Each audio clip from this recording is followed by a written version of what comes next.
Hi friends, welcome back to HM home foods. ఈరోజు మన ఛానల్లో వీడియో వచ్చేసి సమ్మర్లో చల్లని కర్బూజా షర్బత్ తయారు చేసుకుందామండి.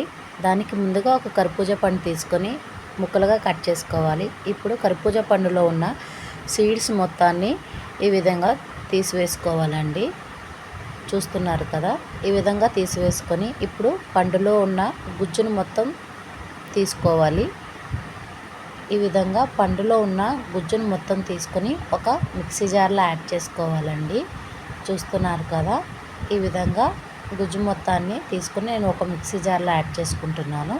ఇప్పుడు ఇది మొత్తాన్ని మిక్సీ పట్టుకోవాలి, మెత్తని పేస్ట్ లాగా. చూసారు కదా, ఈ విధంగా స్మూత్గా పేస్ట్ లాగా పెట్టుకోవాలి, పక్కన పెట్టుకోవాలి. ఇప్పుడు ఏదైనా ఒక గిన్నె కానీ ఒక కళాయి కానీ ఏదైనా తీసుకొని ఒక 1/2 లీటర్ పాలు యాడ్ చేసుకొని బాగా మరగనివ్వాలి. ఇప్పుడు ఒక 2 స్పూన్ల కస్టర్డ్ పౌడర్ తీసుకొని అందులో తగినన్ని పాలు యాడ్ చేసుకొని బాగా ఉండలేమీ లేకుండా బాగా కలుపుకోవాలండి.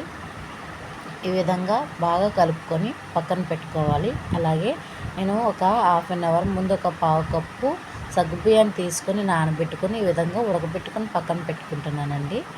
ఇప్పుడు పాలు బాగా మరిగాయి కదా, మనం ముందుగా కలిపి పెట్టుకున్న కస్టర్డ్ పౌడర్ని ఈ విధంగా యాడ్ చేసుకుంటూ బాగా కలుపుకోవాలి. చూసారు కదా, వీడియోలో చూపిస్తున్న విధంగా బాగా కలుపుకొని ఇప్పుడు మనం ముందుగానే పేస్ట్ చేసి పెట్టుకున్న కర్బూజా పండు పేస్ట్ని ఇందులో యాడ్ చేసుకోవాలి. బాగా కలుపుకోవాలి. యాడ్ చేసుకొని ఇప్పుడు స్వీట్కి కస్టర్డ్ మిల్క్ని అలాగే కొంచెం షుగర్ని యాడ్ చేసుకోవాలి.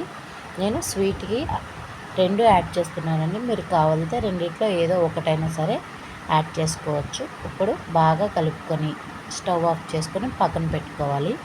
ఏదైనా ఒక బౌల్ తీసుకొని అందులో మనం ముందుగా నానబెట్టి పెట్టుకున్న సబ్జా సీడ్స్ని యాడ్ చేసుకోవాలండి. అలాగే మనం ముందుగా ఉడికించి పెట్టుకున్న సగ్గుబియ్యాన్ని కూడా యాడ్ చేసుకోవాలి. ఇప్పుడు ఐస్ ట్యూబ్స్ని యాడ్ చేసుకుందాం. అలాగే కర్బూజా పండుని చిన్న ముక్కలుగా కట్ చేసుకొని యాడ్ చేసుకోవాలి. మనం ముందుగా మిక్స్ చేసి పెట్టుకున్న పాలను కూడా యాడ్ చేసుకోవాలి. ఇప్పుడు దీని మొత్తాన్ని బాగా కలుపుకోవాలండి. చూస్తున్నారు కదా, వీడియోలో చూపిస్తున్న విధంగా ఈ విధంగా బాగా మిక్స్ చేసుకోవాలి.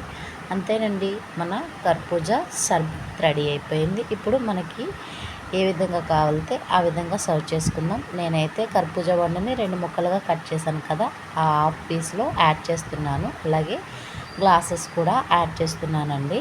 ఈ విధంగా గ్లాసులు యాడ్ చేసుకొని ఇందులో లాస్ట్గా డ్రై ఫ్రూట్స్ని జల్లుకోవాలి. అలా అయితే తాగడానికి కొంచెం పిల్లలు కూడా చాలా బాగా ఇష్టపడతారు కదా. అంతేనండి, ఎంతో టేస్టీ అయిన కర్బూజా షర్బత్ రెడీ అయిపోయిందన్నమాట. ఎండాకాలంలో కాసే ఎండలకి చల్లగా ఈ డ్రింక్ చాలా బాగుంటుంది. వీడియో నచ్చితే like, share, comment, subscribe. Thanks for watching.